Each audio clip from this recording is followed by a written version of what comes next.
أعوذ بالله من الشيطان الرجيم. بسم الله الرحمن الرحيم. قد أفلح من تزكى وذكر اسم ربه فصلى بل تؤثرون الحياة الدنيا والآخرة خير وأبقى إن هذا لفي الصحف الأولى صحف إبراہیم و موسیٰ. آج کا جو درس ہے وہ تزکیہ نفس کے بارے میں ہے. ہم قرآن کریم اور احادیث اور رسول صلی اللہ علیہ وسلم کی سنت میں جو تزکیہ نفس کے جو ذرائع ہیں ان کا مطالعہ کریں گے، اور سب تو نہیں بیان ہو سکتے، لیکن چند ایک 4-5 آپ کی خدمت میں پیش کروں گا، کیونکہ رمضان کا مبارک مہینہ ہے اور ہمیں یہ درس دیا جاتا ہے کہ رمضان کے مہینے کو تزکیہ نفس کے لیے استعمال کرنا چاہیے. اس کی تعلیمات کو اگر مد نظر رکھیں، جن کا خیال ہم نے رمضان میں کرنا ہے، تو پھر انسان اپنے نفس کو پاک کرنے میں بہت سہولت پاتا ہے اور اس کے لیے آسان ہو جاتا ہے. یہ جو میں نے آیات 4-5 پڑھی ہیں آپ کی خدمت میں، یہ سورۃ الاعلیٰ کی ہیں. جمعہ والے دن امام اکثر اس سورت کو پڑھتا ہے اور بار بار کم از کم ہفتے میں ایک دن ہمارے کان اس کو سنتے ہیں. اس کا ترجمہ میں پیش کر دیتا ہوں. اللہ تعالیٰ فرماتا ہے، یقیناً وہ کامیاب ہو گیا جو پاک ہوا اور اپنے رب کے نام کا ذکر کیا اور نماز پڑھی. در حقیقت تم تو دنیوی زندگی کو ترجیح دیتے ہو، حالانکہ آخرت بہتر اور ہمیشہ باقی رہنے والی ہے. یقیناً یہ ضرور پہلے صحیفوں میں بھی ہے، ابراہیم اور موسیٰ کے صحیفوں میں. اب ان آیات سے یہ بھی ایک مضمون ہمارے سامنے آتا ہے کہ ہر نبی نے جب دنیا میں بنی نوع انسان کی اصلاح شروع کی تو سب سے اہم اور بنیادی بات جو بھی اس نے کرنے کے لیے کہا یا بعض برائیوں سے روکا، اس کی بنیاد تزکیہ نفس سے ہے. اگر انسان اپنے نفس کو، اپنے آپ کو، یعنی اپنے خیالات کو، اپنی نیتوں کو، اپنے رجحانات کو اگر وہ پاک کرتا ہے تو پھر وہ خدا تعالیٰ کو قرب حاصل کر سکتا ہے اور آہستہ آہستہ برائیوں سے دور ہو سکتا ہے اور برائیوں کو ختم کر سکتا ہے. بہرحال عام طور پہ تزکیہ نفس کے جو ذرائع ہیں، نماز، روزہ اور مالی قربانی، اس کا عام طور پہ ذکر ہوتا ہے. لیکن ہم ان کے علاوہ بعض ایسی باتوں کا ذکر کریں گے جس کو عام طور پہ انسان نہیں کرتا، ایک مسلمان مومن نہیں کرتا، یا اپنے آپ کو کرنے کے لیے تیار نہیں کرتا یا مشکل ہوتا ہے. ان میں سے بعض ایسی باتیں ہیں جو آسان ہیں، جن کا میں ذکر کروں گا، بعض کچھ مشکل ہیں، لیکن ہم 4-5 کا ذکر کریں گے آج. پہلی ہے جس کا میں نے ذکر کرنا مناسب سمجھا، وہ ہے کہ خدا تعالیٰ کی تسبیح اور تحمید اور تکبیر کرنا. اس کا مطلب ہے کہ خدا تعالیٰ کی پاکیزگی بیان کرنا، اس کی حمد و ثنا کرنا اور اس کی بڑائی کا اقرار کرنا اور اس کا اعلان کرنا. یہ سب سے پہلے میں نے اس لیے چنا ہے کہ یہ آسان ہے اور ہم کر سکتے ہیں، لیکن بعض اوقات ہم نہیں کرتے. سبحان اللہ کہنا، الحمدللہ کہنا اور اللہ اکبر کہنا. قرآن کریم میں سورۃ طٰہٰ میں اللہ تعالیٰ فرماتا ہے کہ وَسَبِّحْ بِحَمْدِ رَبِّكَ قبل طلوع الشمس و قبل غروبها، کہ تو اپنے رب کی حمد کے ساتھ اس کی تسبیح کر سورج کے نکلنے سے پہلے اور سورج کے غروب ہونے سے بھی پہلے۔ وَمِنْ آنَاءِ اللَّيْلِ، اور رات کے مختلف اوقات میں بھی فَسَبِّحْ، تسبیح کر، وَأَطْرَافَ النَّهَارِ لَعَلَّكَ تَرْضَىٰ، یعنی کہ رات کے مختلف اوقات میں بھی اور دن کے بھی مختلف لمحات میں بھی تو خدا تعالیٰ کی تسبیح کر۔ گویا کہ اللہ تعالیٰ مختلف طریقوں سے انسان کو سمجھانا یہ چاہتا ہے کہ خدا تعالیٰ کی سبوحیت کو،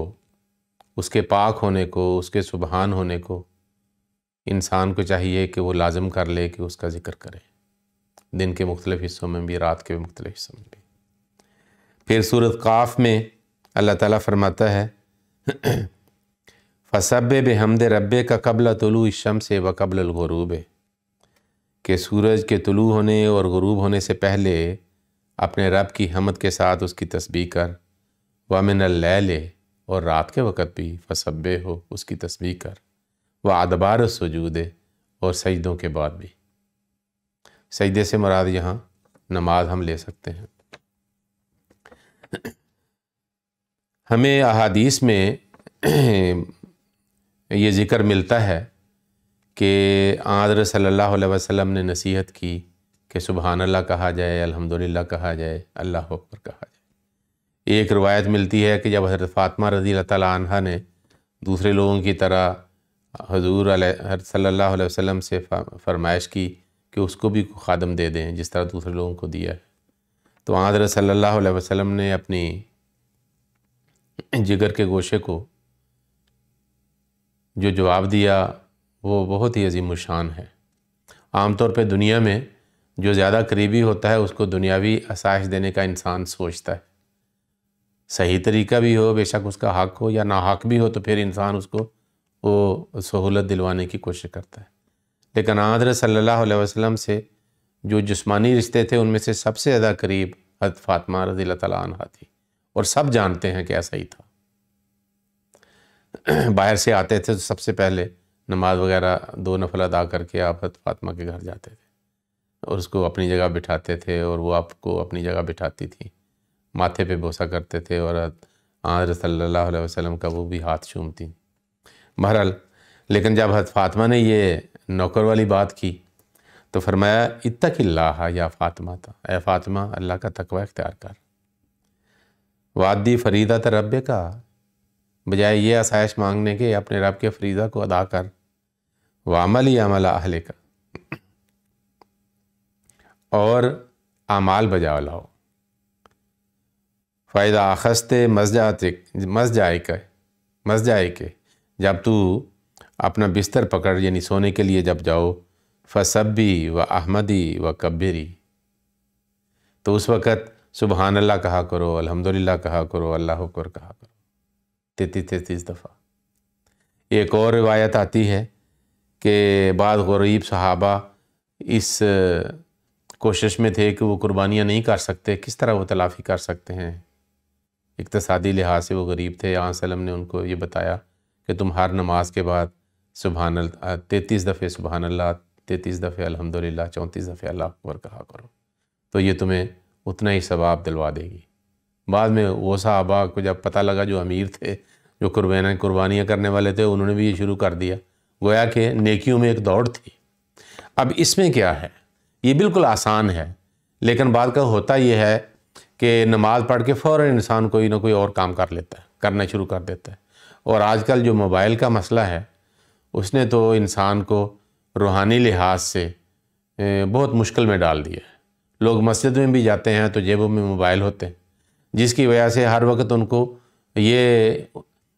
کوئی خیال ہی ہوتا ہے کہ پتہ نہیں ابھی کسی کا فون آ جائے، کبھی بیلیں بھی بڑھ جاتی ہیں نماز کے دوران بھی، اور بعض ایسے ہیں کہ نماز کے فوراً بعد اس کو دیکھتے ہیں، اس کا مطلب ہے نماز میں بھی وہ یہی سوچتے رہے موبائل کے بارے میں۔ لیکن حضرت صلی اللہ علیہ وسلم نے صحابہ کو یہ بتایا کہ تم نماز کے بعد 33 دفعہ سبحان اللہ، 33 دفعہ الحمدللہ اور 34 دفعہ اللہ اکبر کہو، گویا کہ خدا تعالیٰ کی پاکیزگی بیان کرو۔ اب نماز پڑھی ہے، نماز میں بار بار انسان سبحان اللہ پڑھتا ہے، بار بار اللہ اکبر کہتا ہے اور خدا تعالیٰ کی حمد بھی کرتا ہے، اس کے باوجود انسان کیا ہے، تھوڑا سا کوئی اچھا کام کر لیتا ہے یا نیکی کر لیتا ہے، وہ سمجھتا ہے میں بڑا پاک ہو گیا ہوں، وہ سمجھتا ہے میں بہت بڑا ہو گیا ہوں، وہ نیکی کر کے یہ سمجھتا ہے یا دین کی خدمت کر کے سمجھتا ہے کہ لوگ میری عزت کریں اور میری تعریفیں کریں۔ تو اللہ تعالیٰ نے گویا کہ آن وسلم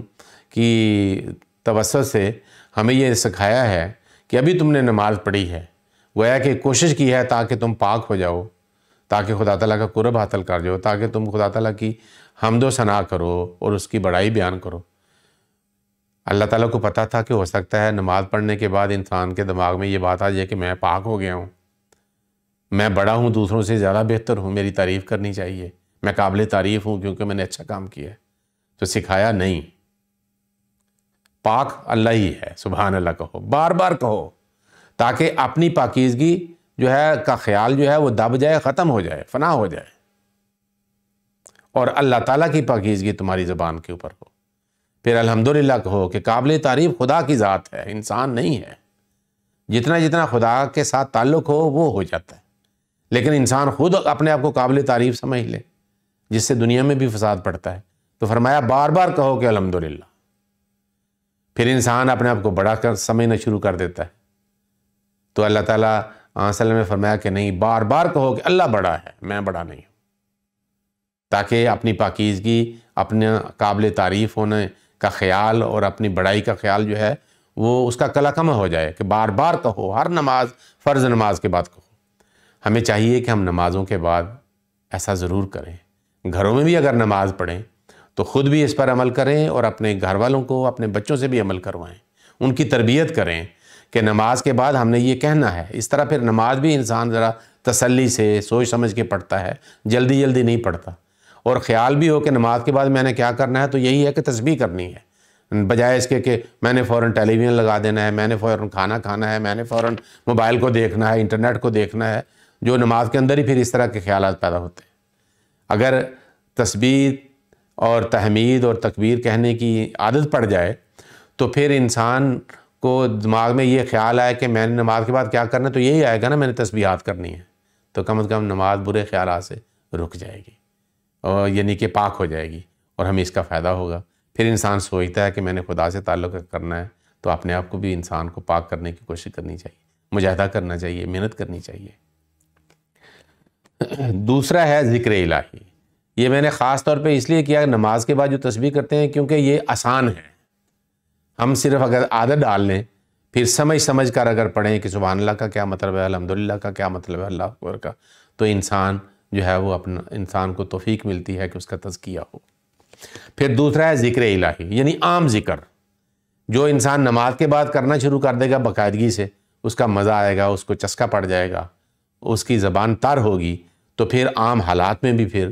عام اوقات میں بھی پھر انسان جو ہے وہ ذکر کر سکتا ہے خدا تعالیٰ۔ اللہ تعالیٰ قرآن کریم میں فرماتا ہے کہ جو عقل مند لوگ کون ہیں، اولو الالباب کون ہیں، سورۃ آل عمران میں فرمایا الذین یذکرون اللہ قیاما وقعودا وعلی جنوبہم، جو کھڑے بھی اور بیٹھے بھی اور اپنے پہلوؤں کے اوپر بھی جب لیٹتے ہیں تو اللہ کا ذکر کرتے رہتے ہیں۔ جب چسکا پڑے گا نمازوں کے بعد تسبیحات کرنے کا، پھر اور اوقات میں بھی انسان کے ذہن میں آئے گا کہ میں نے یہ تسبیح کرنی ہے۔ گویا کہ اٹھتے بیٹھتے، سوتے جاگتے، ادھر ادھر جاتے، کام پہ جاتے، کام سے واپس آتے، وہ دن میں مختلف اوقات میں اللہ تعالیٰ کو یاد کرتے ہیں۔ پھر انسان ترقی کرتا ہے کہ عام دن کے عام اوقات میں بھی انسان ذکر الہی کر سکتا ہے۔ دیکھیں صوفیاء کہتے ہیں کہ جو دم غافل سو دم کافر، مطلب یہ ہے کہ جو بھی وقت ذکر الہی سے خالی ہو، گویا کہ اس کی جگہ کسی اور کا ذکر آ جائے گا، تو وہ غفلت کی حالت ہے، اور غفلت کی حالت جو ہے وہ بڑی خطرناک ہے۔ لیکن جس طرح اللہ تعالیٰ نے قرآن کریم میں فرمایا ہے کہ بار بار ذکر کیا جائے، مختلف اوقات میں ذکر کیا جائے، تو ہم ذکر کر سکتے ہیں۔ بعض اوقات ہمارے ذہن میں نہیں آتا کہ ذکر الہی کیسے کرنا ہے۔ دیکھیں انسان گھر سے کام پہ جاتا ہے، گاڑی پہ جاتا ہے، پیدل جاتا ہے، بس پہ جاتا ہے، ٹرین پہ جاتا ہے، بجائے اس کے کہ اول فول خیالات آئیں اور